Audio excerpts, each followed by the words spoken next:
নমস্কার বন্ধুরা, এই মুহূর্তে রয়েছে রাজ্যের যুবশ্রী প্রকল্পের জন্য বিরাট বড় আপডেট। যুবশ্রী প্রকল্পে যাদের নাম রয়েছে তাদের জন্য রয়েছে সুখবর।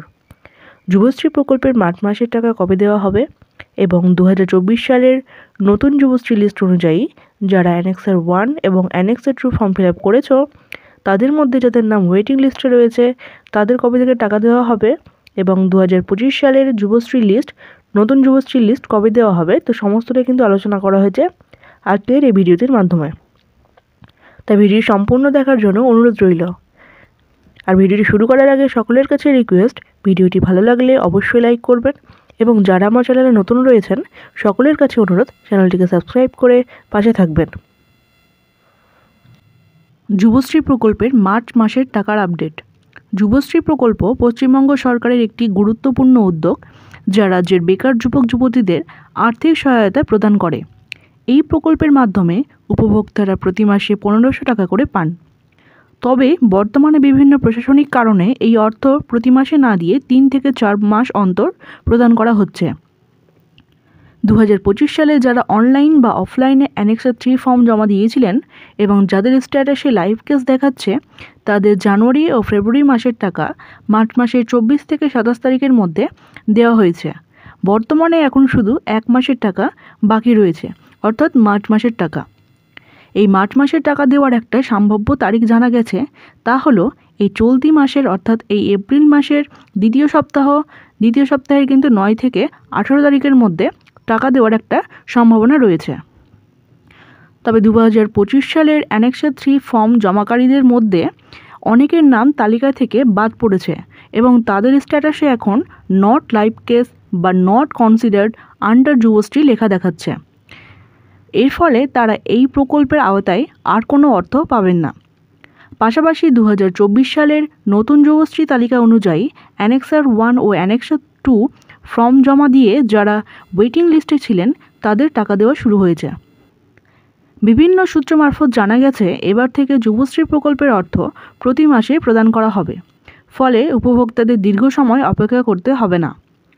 নতুন তালিকা তৈরির কাজ শুরু হয়েছে এবং আশা করা যাচ্ছে এই তালিকা 2025 সালের এই চলতি মাসেই এপ্রিল অথবা মে মাসের মধ্যে কিন্তু প্রকাশ হয়ে যাবে। যারা 2013 সালের 20 মার্চ বিকেল 5:35 পরে নাম নথিভুক্ত করেছিলেন তাদের নাম এই নতুন তালিকায় অন্তর্ভুক্ত থাকবে।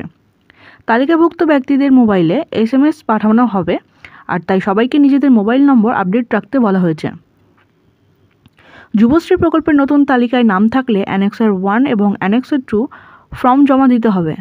অ্যানেক্সার 1 ফর্মের মাধ্যমে ব্যাংকের তথ্য যেমন bank account number, IFSC code, MICR code অনলাইনে সাবমিট করতে হবে।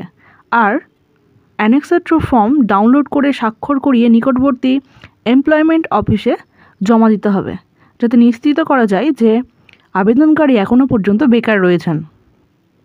যদি স্ট্যাটাসে লাইভ কেস দেখায় তবে তিনি এই প্রকল্পের টাকা পাবেন, অর্থাৎ এই ফর্মটা জমা দেওয়ার পর যদি স্ট্যাটাস চেক করে দেখতে হবে এবং স্ট্যাটাসে যদি লাইভ কেস দেখায় তবে কিন্তু তিনি এই প্রকল্পের টাকা পাবেন। অন্যথায় তাকে ওয়েটিং লিস্টে রাখা হবে এবং পরবর্তী সময়ে টাকা প্রদান করা হবে। সরকারি বিভিন্ন সমীক্ষায় জানা গেছে যে সকল উপভোক্তারা এই প্রকল্পের টাকা পেয়ে আসছিলেন তাদের মধ্যে অনেকেরই বয়স 45 বছর পেরিয়ে গেছে। তো এই সকল উপভোক্তাদের নাম বাদ দেওয়া হয়েছে। তাই 2025 সালে যে যুবশ্রী লিস্ট বের হবে তাতে অনেকেরই নাম থাকবে বলে মনে করা হচ্ছে। এছাড়াও রাজ্যের প্রতিটি জেলার এমপ্লয়মেন্ট অফিসে সরকারি চাকরির প্রস্তুতির জন্য বিশেষ ব্যবস্থা করা হয়েছে এবং এখান থেকে বিভিন্ন ধরনের ব্যবসায়িক প্রশিক্ষণও দেওয়া হচ্ছে। এই সুযোগ নিতে হলে কোনো রকম টাকা লাগে না। যারা কোচিং বা প্রশিক্ষণ নিতে আগ্রহী তাদের শুধু নিজের এমপ্লয়মেন্ট ব্যাংকের এনরোলমেন্ট নম্বরটি নিয়ে সংশ্লিষ্ট জেলার এমপ্লয়মেন্ট অফিসে যেতে হবে এবং অফিসে গিয়ে জানাতে হবে যে আপনিও প্রশিক্ষণ নিতে চান। এরপর তারা আপনাকে জানিয়ে দেবে কোথায়, কখন এবং কিভাবে প্রশিক্ষণ শুরু হবে। ইতিমধ্যে বহু ছেলে মেয়ে এই প্রশিক্ষণ নিয়ে ভালো জায়গায় কাজ পেয়েছেন। কেউ কেউ বেসরকারি কোম্পানিতে চাকরি পেয়েছেন, আবার কেউ কেউ নিজে ছোট ব্যবসা শুরু করে স্বনির্ভর হয়েছেন। সরকারের এই উদ্যোগ মূলত তরুণ প্রজন্মকে দক্ষ করে তোলার জন্যই নেওয়া হয়েছে, যাতে তারা শুধু চাকরির জন্য অপেক্ষা না করে নিজের ভবিষ্যৎ গড়তে নিজেরাই প্রস্তুত হতে পারেন। তো বন্ধুরা, এই ছিল আজকের আপডেট। ভিডিওটি ভালো লাগলে অবশ্যই লাইক করবেন। ভিডিওটি গুরুত্বপূর্ণ বলে মনে হলে বন্ধুদের সঙ্গে শেয়ার করবেন এবং চ্যানেলটিকে সাবস্ক্রাইব করে পাশে থাকবেন এবং নিত্য নতুন ভিডিওর আপডেট পাওয়ার জন্য চ্যানেলটিকে সাবস্ক্রাইব করে পাশে থাকা বেল আইকনটি প্রেস করে রাখবেন। ভালো থাকবেন, সুস্থ থাকবেন। ধন্যবাদ।